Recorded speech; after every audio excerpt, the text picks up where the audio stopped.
I don't remember who it was. Somebody said, or read this somewhere, or heard this, that the first order of business to being human, to being a person, is to get your who right, your WHO, to get your who right. First order of business to being human is to get your who right. And I thought that's an amazing statement, because I think I've lived a lot of my life trying to get my what right, or my why right, or my how right. I was educated in the way of what, in the way of how, in the way of why. Spent a lot of time in the philosophy department in college, and it's about why. And so that statement, the first order to being human is to get your who right, intrigues me, because you think about it, that that who then becomes the first question for us. Who is actually the first at conception, right? There's always a who at conception. There's always a who at your birth.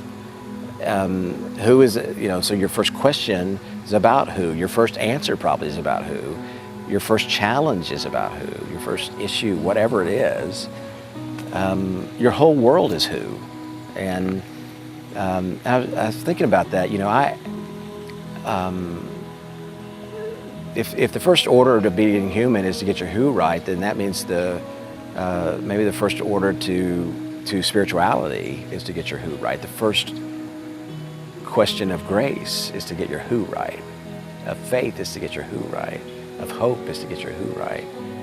And because I think about relationships, and most of, if not all, of the struggle that I have in my life is related to who. If it's not a relationship that's in conflict with someone else, which probably is really more about me, then it's about me in the interior world of me, and that's a who. Or it's about understanding or trying to relate to a God that is leading me to an unknown future or whatever. That's who. And every resolution of an issue, every resolution of a challenge, of a conflict, is who. The resolution to my shame is who. The resolution to addiction is who. It's all who. And I like that, but I think for me at some level that's a problem for me. That who is a problem, because I'm really good at putting up defenses and building these fences so that the who has to stay out. And but what if the reality is that that community then, what community is about is to get your who right, and that when we're surrounded by a bunch of who's, this is starting to sound like a Dr. Seuss thing, right? In Whoville. But what about if community is like Whoville? That we see the people in our lives, in our community, as a gift, because that's Jesus to me, that's Jesus to you. If we could see each other that way, I just think it would radically transform the way we relate to each other and the way we understand ourselves and God,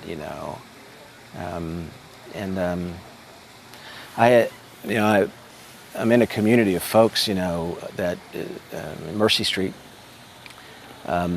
Most of the folks in our community are in recovery of some sort, and so we see a lot of people that come from a lot of brokenness, and the brokenness is related to a who that's gone wrong, and so they come in and we see that their eyes are down and their heads are down and their shoulders are slumped. They're carrying so much brokenness and darkness, and then we can see the light go on because of the community itself. There's almost this palpable sense. You can't measure it by a metric. It's not about head count. There's this palpable sense of a who-ness that's present. You may not know what to call it, but there's a collective who. A friend of mine in our community who came in beat down, who's really come through that, and beautiful person, Now, she said to me, I had to tell you that my son, he's 4 years old, my son had a dream the other night about God. And she said, oh, well, what did God look like? And he said, he had on skinny jeans. She said he's obsessed with skinny jeans for some reason. He had on skinny jeans. Oh, and she said, well, what did he say? And this is a 4-year-old. He paused, he said, in my dream, God opened up his arms wide and he said, welcome home. He said, welcome home.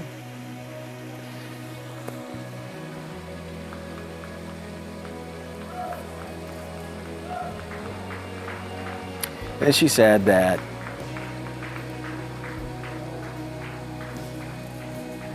she talked about what a gift this community was to her.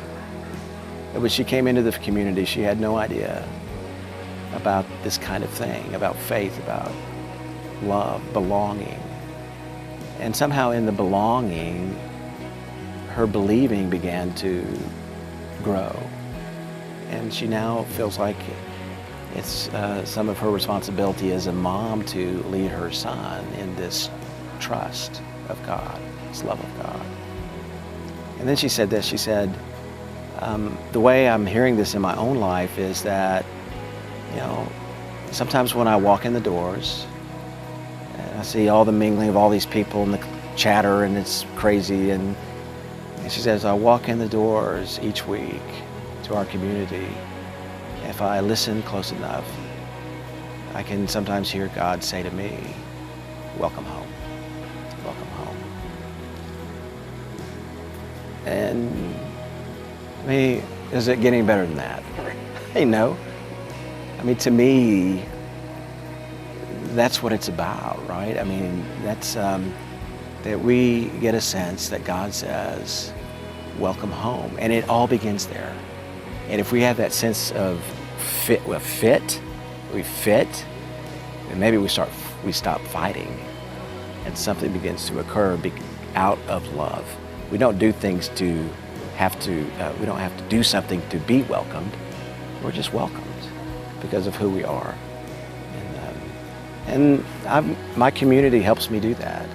A year ago, I celebrated my 50th birthday, and my daughter, who's 5 at that time, she woke up in the morning of my birthday and she came to me and she said, hey, Daddy, I had a dream. I had a dream that I was at your birthday party. She says, happy birthday. I had a dream I was at your birthday party.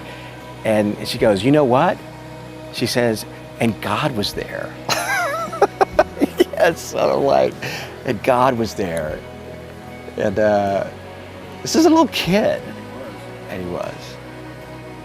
And part of my struggle, and I carry this, and there's a long time in my life where I didn't believe that God would show up at my party, that God would even want to be there, and to know, and to now to actually trust, you know, that God is showing up at my party and even saying to me, welcome home. That's a freaking big deal. It's a big deal. And is that what incarnation means? Is that what the body of Christ means? That the body of Christ is not some concept or a metaphor? It's not even a metaphor. What if the body of Christ is actually your body, my body? And all of our bodies together become this incarnation. What if incarnation just doesn't stop 2,000 years ago, but what if incarnation continues? The fleshed outness of Jesus, what if that continues in your life, in my life, in our community's life? I believe it does. And my life is richer because of it.